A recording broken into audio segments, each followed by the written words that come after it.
ఏడ్చి ఏడ్చి కన్నీళ్ళు కూడా అయిపోయినాయండి నిజం చెప్పాలంటే.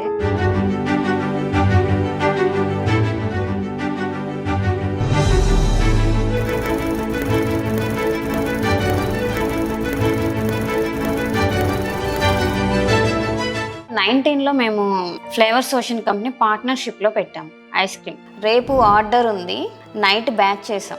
5 lakhs స్టాక్ ఆర్డర్ చేసేసాం, మ్యానుఫ్యాక్చరింగ్ అయిపోయింది.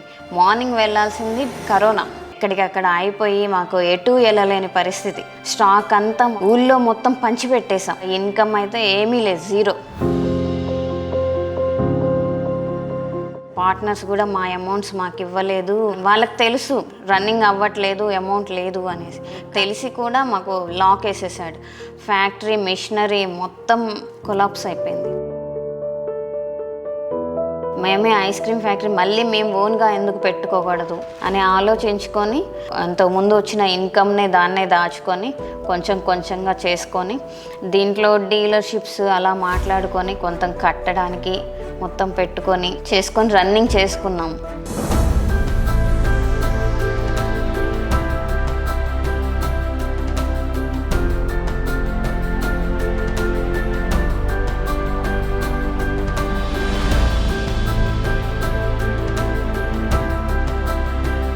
బిజినెస్ వచ్చేసి బాగా రన్నింగ్ అవుతుంది. ప్రెసెంట్ ఒక బ్యాచ్ వేసుకోవడానికి 1.5 వరకు ఖర్చు అవుతుంది. ఇన్కమ్ వచ్చేసి ఆ ప్రోడక్ట్ వెళ్ళే దాన్ని బట్టి మాకు ఇన్కమ్ వస్తుంది.